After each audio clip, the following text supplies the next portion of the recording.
Number 10 point. इसमें बेटा, इसमें देखें जरा ध्यान से, इसमें 0 to a, अब यहां से हमने पॉइंट जो है वो मैक्सिमम हाइट पे ना मान के कहाँ मान लिया, कुछ पॉइंट यहां माना हमने, और अज्यूम किया कि यहां से यहां तक का टाइम कितना है t1, और यहां से यहां तक टाइम कितना है t2। तो बेटा यहां से यहां तक का t1 है, यहां से यहां तक t2 है, लेकिन हमें ये तो पता है कि ये पूरा टाइम कितना होता है, टाइम ऑफ फ्लाइट। तो इसका मतलब हम लिख सकते हैं O से A का टाइम प्लस A से B का time, that is equal to capital T। यदि यही पॉइंट हमारा यहाँ होता तो क्या बोलते हैं हम, तो हम बोलते जितना टाइम ये है उतना टाइम ये है, लेकिन ये पॉइंट यहाँ हमने मान लिया, कहीं भी हो सकता है ये। तो इसका मतलब ये टाइम यदि t1 है सारा और ये t2 है, तो इन दोनों का सम कितना होगा, capital T। So t1 plus t2 equal to capital T, and capital T is 2u sine theta by G. तो यहाँ से u साइन थीटा की वैल्यू क्या आएगी बताएं, क्रॉस मल्टीप्लाई कर दें हम, तो u साइन थीटा आ जाएगा बच्चों g/2 into t1 plus t2। अब h की बात करें यदि हम, क्या h, ये h, इस हाइट की बात करें बेटा हम, हाइट जो कि y के पैरेलल है, कितना आ जाएगा, ut minus half ay into T का स्क्वायर। तो uy की जगह लिख दिया u sine theta into t1 minus half into G into T का स्क्वायर। और बच्चों यहाँ पर u साइन थीटा की वैल्यू को ऊपर से पुट कर दो यहाँ, तो h आ जाएगा बेटा g t1 plus t2/2 into T minus half G T का स्क्वायर। और अब इसको जब आप सोल्व करेंगे तो सोल्व करने से हमें जो हाइट मिलेगी वो आ जाएगी g इंटू टी1 इंटू टी2 अपॉन में 2।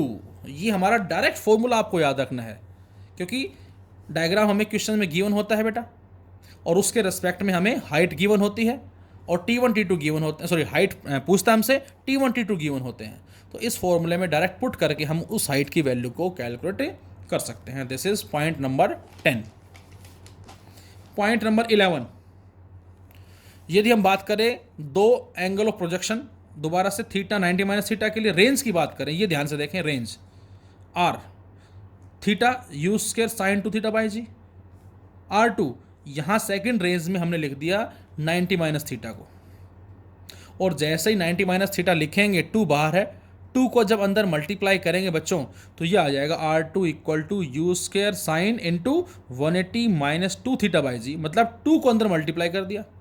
अब आप खुद बताएं साइन 180 माइनस थीटा क्या होता है, प्लस साइन थीटा। ये हमने वेक्टर में स्टडी किया था क्वाड्रेंट सिस्टम के अंदर, बताया था मैंने आपको कि sine 180 minus theta equal to sine theta. अब यहाँ थीटा की जगह 2 थीटा है तो साइन 2 थीटा कहलाएगा। अब ध्यान से देखें इस रेंज को और इस रेंज को, दोनों रेंज क्या है बच्चों, सेम हैं। इसका मतलब क्या हुआ कि यदि एक को हमने फेंका है थीटा से और दूसरे को फेंक रहे हैं 90 माइनस थीटा से, तो उस केस में दोनों के दोनों एक ही पॉइंट पे जाके गिरेंगे। मतलब मैं आपसे कहता हूं कि हमने एक ऑब्जेक्ट को किसी वेलोसिटी u 5 मीटर पर सेकंड मान लेते हैं, 5 की रफ्तार से फेंका जो ग्राउंड के साथ 30 डिग्री एंगल बना रही है। हमने दूसरे ऑब्जेक्ट को 5 की रफ्तार से फेंका लेकिन ग्राउंड के साथ 60 एंगल बना रहा है। दोनों के दोनों एक ही पॉइंट पे जाकर गिरेंगे। क्यों गिरेंगे, because R1 equal to R2। यदि एक एंगल थीटा है, एक एंगल 30 डिग्री है, तो दूसरा 90 माइनस 30 दैट इज 60 डिग्री होगा। तो एक 30, दूसरा 90 माइनस 30 60, दोनों पे रेंज सेम होगी लेकिन हाइट अलग अलग होगी। मैं कहता हूँ ये एंगल 20 डिग्री है, ये बताओ 70 डिग्री, 90 माइनस 20 70, तो 20 और 70 पे सेम रेंज होगी, 20 और 70 पे सेम रेंज होगी। मैं कहता हूँ एक एंगल 50 डिग्री, दूसरा बताओ 40 डिग्री, तो 50 और 40 एंगल पे सेम रेंज होगी, मतलब वो एक ही पॉइंट पर जाके गिरेंगे। ये इस बात का मतलब है, हाइट अलग अलग अलग होगी। तो ये हमारा ध्यान रखना, आपको एग्जाम में भी क्वेश्चन आता है कि किन एंगल, दो एंगल पे रेंज सेम होती है। यदि यू सेम है तो आंसर होगा थीटा और दूसरा 90 माइनस थीटा, एक थीटा दूसरा 90 माइनस थीटा। इसको जरा कट करें, ये थोड़ा मैंने गलत बना दिया वर्टिकल के साथ, सॉरी। तो हम यहाँ जो बात कर रहे हैं हॉरिजॉन्टल के रेस्पेक्ट में ले रहे हैं, तो उस केस में बेटा जो हमारा रिजल्ट होगा that is R1 equal to R2। अब रेंज मैक्सिमम कब होगी, तो आपने मैक्सिमा और मिनिमा की कंडीशंस को स्टडी किया हुआ आई थिंक, मैंने बताया भी था आपको कि जब भी हमें मैक्सिमा मिनिमा की कंडीशंस निकालनी है तो उसको डिफरेंशिएट करके जीरो से हम इक्वेट कर देते हैं। तो ये आपको ध्यान रखना है। तो बेटा हमने इसको डिफरेंशिएट किया D by D theta, R को थीटा के रेस्पेक्ट में, U square by G constant है as it is, sine two theta का cos two theta into two आ जाएगा, और जब जीरो के बराबर रखेंगे तो सभी फैक्टर को उधर ले गए कोस टू थीटा को छोड़कर। So cos two theta equal to zero, two theta equal to, यहां से कोस टू थीटा की वैल्यू जीरो है। जीरो कब होती है? जब थीटा 90 डिग्री हो, मतलब टू थीटा 90 डिग्री। अब टू थीटा 9 डिग्री है तो थीटा कितना होगा? 45 डिग्री। तो इसका मतलब ये हुआ बेटा कि 45 डिग्री से यदि हम फेंकते हैं तो रेंज हमें मैक्सिमम मिलेगी, जो मैंने स्टार्टिंग में प्रोजेक्टाइल मोशन के बेसिक्स के अंदर आपको बताया था कि जो एथलीट होते हैं, जो हमारे डिस्क को फेंकने वाले होते हैं, भालों को फेंकने वाले होते हैं, उनको बार बार किस बात की प्रैक्टिस करवाई जाती है बच्चों? उनको प्रैक्टिस करवाई जाती है 45 डिग्री एंगल से फेंकने के लिए। आपने अलग ऑब्जेक्ट जो है उनको सेम स्पीड से फेंका, लेकिन एक को फेंका 30 डिग्री से, एक को फेंका 60 डिग्री से, स्पीड सेम है, और एक को फेंका 45 डिग्री से, तो क्या होगा? 45 डिग्री वाला जो होगा बेटा वो सबसे दूर जाके गिरेगा, उसकी रेंज सबसे ज़्यादा होगी। तो बेटा 45 डिग्री एंगल पे रेंज मैक्सिमम होती है।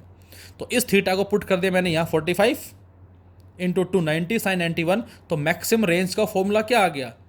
यू स्क्वायर अपॉन में जी। अभी कुछ दिन पहले एक राम जी की गाय देखी मैंने, अक्सर आपने भी देखी होगी, बारिश के अक्सर जब हम बात देखते हैं, जो राम जी की गाय जो हम बोलते हैं, है ना, ग्रीन ग्रीन कलर का जो ग्रास होपर जो आप इंग्लिश में बोलते हो, और हिंदी में अपने देसी लैंग्वेज में हम क्या बोलते हैं? राम जी की गाय। अब जैसे मैं उसके पास पैर ले गया, वो एकदम से फटाक से उड़ा, नज़दीक गिर गया, लेकिन नज़दीक गिरा, लेकिन अगली जो उड़ान उसने भरी उसमें बहुत दूर जाके गिरा। वो अगली जो उसने उड़ान भरी उसमें वो बहुत दूर जाके गिरा। जरूर वो गया होगा ग्राउंड के साथ 45 डिग्री के। उसको आई थिंक ये कॉन्सेप्ट या तो पता होगा, या कहीं ना कहीं हो सकता है उसकी किस्मत ने साथ दे दिया हो। हालांकि मैं उसको मारना नहीं चाहता था, मैं देखना चाहता था ये क्या करेगा। तो जैसे ही उसने उड़ान भरी, पहले नज़दीक गिरा, लेकिन दूसरे केस में वो दूर जाके गिरा। तो इसका मतलब उसने 45 डिग्री कॉन्सेप्ट लेके माइंड में काम किया। उसको पता था कि मैं इस आदमी से 45 डिग्री से यदि मुँह करता हूँ तो शायद दूर जाके गिरूंगा। तो ये ग्रास होपर का फुटबॉल की जो हम किक लगाते हैं 45 डिग्री से लगाते हैं, तो वो मैक्सिमम रेंज को अचीव करती है। तो रेंज हमारी यू स्क्वायर बाई जी आ गया। अच्छा, हाइट हमारी क्या होती है? You square sine square theta by 2g। अब यदि इस हाइट में हम पुट कर दें थीटा को 45 डिग्री, तो बच्चों h की वैल्यू आ जाएगी u square sine square 45 by 2g। Sine 45 होता है हमारे पास 1/√2, उसका कर दो स्क्वायर, वो आ जाएगा 1/2, और 1/2 पहले से है तो h आ जाएगा यू स्क्वायर बाय 4g। तो ये हमारे पास h की वैल्यू आ जाएगी यू स्क्वायर बाय 4g, और u square by g R maxima है, तो h आ गया आर मैक्सिमा बाय 4। तो ये हमारी रेंज और हाइट में रिलेशन आ गई, मैक्सिमम रेंज के रेस्पेक्ट में, 45 डिग्री के रेस्पेक्ट में। फटाफट ले लो भाई जल्दी जल्दी से। पॉइंट नंबर 11 हो गया हमारा। पॉइंट नंबर 12, 13, 14 एंड 15 पॉइंट हो जाएंगे हमारे। तो point number 12, relationship between R and H. R में और एच में इसके अलावा रिलेशन हम कैसे ड्रॉ कर सकते हैं? फटाफट देखें। आर बराबर U square sine 2 theta by G, H बराबर U square sine square theta by 2g। दोनों फॉर्मूले मैंने एज इट इज रख दिए, दोनों को मैंने फटाक से डिवाइड कर दिया, और जैसे बच्चों दोनों को डिवाइड करते हैं आर बाई एच, तो हमें मिलता है you square sine 2 theta by G upon में U square sine square theta by 2g। और बच्चों जी से जी कैंसिल आउट हो गया, और जी से जी कैंसिल आउट हो गया, हमने डिवाइड किया दोनों को, जी से जी कैंसिल आउट, और साइन 2 थीटा को 2 साइन थीटा कोस थीटा भी लिखा और सोल्व किया, तो बच्चों ये आ जाएगा 4 कोट थीटा। तो ये भी आपको याद रखना है कि आर और एच का जो रेशियो होता है वो होता है 4 कोट थीटा, या आर बराबर 4h कोट थीटा, ऐसा बोल सकते हैं। फॉर 2 एंगल ऑफ प्रोजेक्शन, अब 2 एंगल ऑफ प्रोजेक्शन पे हमने टाइम का रेशियो निकाला पहला, तो ये हमारा टाइम का रेशियो आया दिस वन। फिर हमने रेंज कैलकुलेट की जो सेम आई। अब जरा हम हाइट की बात करें, हम 2 एंगल ऑफ प्रोजेक्शन पे हाइट, तो एक की height you square sine square theta by 2g, दूसरे की height you square sine square 90 minus theta by 2g, और सोल्व करते हैं और डिवाइड करते हैं बच्चों, तो ये बन जाएगा कोस स्क्वायर थीटा, और डिवाइड करने से आ जाएगा h1/h2 बराबर tan square theta. Point number 14 very important for the competition point of view, relative motion concept. Motion of a projectile as observed from another projectile. दो प्रोजेक्टाइल हैं, एक को इधर फेंका एक को इधर फेंका, एक पे हम चींटी बन के चिपक गए, बैठ गए उसके ऊपर, और दूसरे को देख रहे हैं, तो दूसरा हमें सीधा चलता हुआ नजर आएगा, स्ट्रेट लाइन में चलता हुआ नजर आएगा। ये इस बात का मतलब है, और इसको बोलते हैं motion of a projectile as observed from another projectile, that is relative motion बोल सकते हैं इसको। So suppose two balls A and B are projected simultaneously from O. हमने ए और बी दो ऑब्जेक्ट माने, दोनों को एक साथ प्रोजेक्ट करवाया गया है, ए को u1 वेलोसिटी से और बी को u2 वेलोसिटी से, और ये वेलोसिटी हॉरिजॉन्टल के साथ θ1 और θ2 एंगल बना रही हैं, एक साथ प्रोजेक्ट करवाया गया। अब इंस्टेंटेनियस पोजीशन जो होगी ए की, मतलब ए के जो x और y कोऑर्डिनेट्स हैं वो क्या क्या होंगे, तो x होगा x0 plus uxt plus half axt square, ax0 x0 0 ux u1 cos θ1 into T. उतने ही टाइम में y का भी निकालेंगे हम, अच्छा y1 b का निकालेंगे हम, y1 u1 sine θ1 into T minus में हाफ g इंटू टी का स्क्वायर, ठीक है।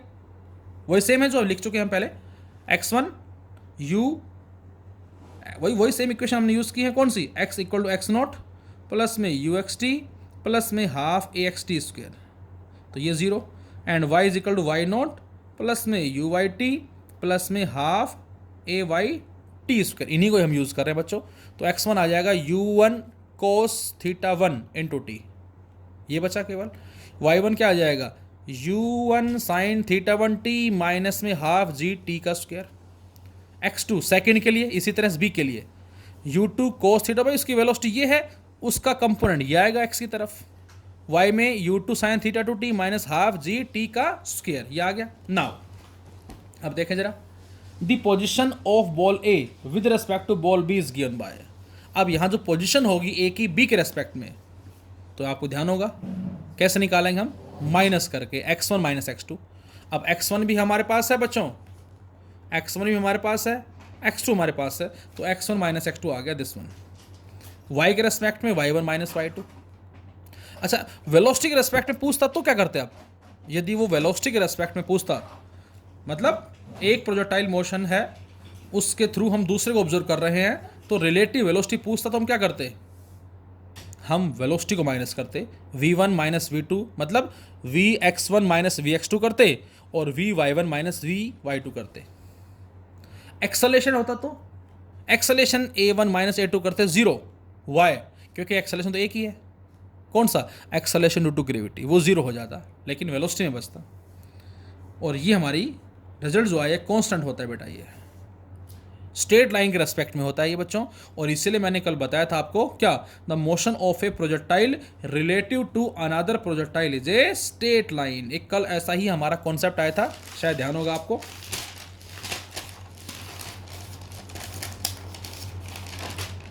ये वाला कॉन्सेप्ट था हमारा, ये वाला, इसमें बताया था मैंने आपको कि इसको जो नज़र आएंगे ए और बी वो स्ट्रेट लाइन में नज़र आएंगे, तो ये हमारा वही कॉन्सेप्ट है। और लास्ट पॉइंट इसमें, एनर्जी ऑफ प्रोजेक्टाइल। बच्चों ये कॉन्सेप्ट ओबे करता है law of conservation of energy को। काइनेटिक और पोटेंशियल का सम हमेशा सेम रहता है, कांस्टेंट रहता है। इस पॉइंट पे फेंका, हाइट 0 है, पोटेंशियल 0 है, काइनेटिक मैक्सिमम। यहाँ पहुँचते ही जैसे ऊपर जाएगा काइनेटिक घटेगी, पोटेंशियल बढ़ेगी, और उसके बाद हर एक पॉइंट पे दोनों एनर्जी का सम क्या रहेगा, सेम रहेगा, कांस्टेंट रहेगा।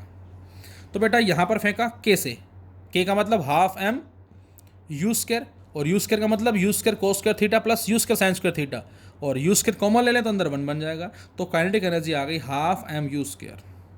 अब जैसे ही हाईएस्ट पॉइंट में पहुँचेगा तो यहाँ काइनेटिक कितनी होगी, तो डिपेंड करता है यहाँ वेलोसिटी कितनी है, और यहाँ वेलोसिटी है बच्चों यू कोस थीटा, तो इस हाईएस्ट पॉइंट पे काइनेटिक एनर्जी आ जाएगी K dash half M into U cos theta का square, U square cos square theta, ये आ जाएगा बोला। So kinetic energy at point A, इस पॉइंट ए पे काइनेटिक होगी half M you square cos square theta. अच्छा यहाँ पर कितनी थी, हाफ एम यू स्क्वायर। तो बच्चों इसको हम के लिख सकते हैं सारे को यहाँ तक। तो काइनेटिक एनर्जी ए पे आ गई के into cos square theta. Potential energy क्या होगी, m g h, m mass g acceleration to gravity h, h कितना होता है you square sine square theta by 2g। बोलो, और इसको सोल्व करेंगे हम। तो यहाँ से ध्यान से देखें, जी से जी कट गया, ये बचा half M you square sine square theta, और हाफ एम यू स्क्वायर क्या बन गया बच्चों, फिर से के बन जाएगा दिस वन, ये रहा, ये के बन गया, के साइन स्क्वायर थीटा। अब टोटल एनर्जी क्या होगी, पॉइंट ए के रेस्पेक्ट में ऐड कर दो, और जैसे ऐड करते हैं काइनेटिक प्लस पोटेंशियल, तो काइनेटिक ए पे के ए है, पोटेंशियल पी ए है, काइनेटिक के कोस स्क्वायर थीटा लिख दिया प्लस पोटेंशियल के साइन स्क्वायर थीटा लिख दिया, बराबर के आ जाएगा। क्यों, क्योंकि कोस square theta plus sign square theta 1 के कॉमन ले लिया। सो एनर्जी जो रहेगी वो कांस्टेंट रहेगी। तो ये बच्चों हमारे पास कहलाते हैं एंगुलर प्रोजेक्शन के रिस्पेक्ट में डेरिवेशन आर्टिकल, और उसके साथ साथ उस पर बेस्ड कुछ इंपॉर्टेंट कॉन्सेप्ट्स। फिर भी यदि कोई समझ में नहीं आता बेटा तो बेहिचक आप पूछें, और मैं तो कहता हूँ उस वीडियो को 1 बार 2 बार 3 बार थोड़ा ध्यान से देखें, बारीकी से देखें। कई बार हम डायरेक्ट बीच में से वीडियो उठाकर देखते हैं, नहीं, बिल्कुल गलत होगा बेटा ये। क्योंकि ऐसी शिकायतें मेरे पास आ चुकी 12th क्लास के अंदर कि सर हमें वो टॉपिक समझ में नहीं आया, कुछ बच्चे कहते हैं। तो जब मैं उनसे पूछता हूँ कि आपने क्या पुराने वीडियोस देखे हैं बेटा सीरियल वाइज 1 2 3 4 5, तो बोले नहीं, हमने सीधा 5th वीडियो उठाया, हमने सीधा मूविंग कॉइल गैलोमीटर उठाया। नहीं, वो समझ में नहीं आएगा आपको जब तक आप उसका बेसिक फंडामेंटल नहीं समझेंगे। तो इसलिए बेटा प्रोजेक्टाइल मोशन डायरेक्ट ये पॉइंट ना पढ़ के स्टार्टिंग से हम देखें प्रोजेक्टाइल पार्ट 1 पार्ट 2 पार्ट 3, उससे हम और ज़्यादा अच्छे से समझ सकते हैं इनको। Thank you very much.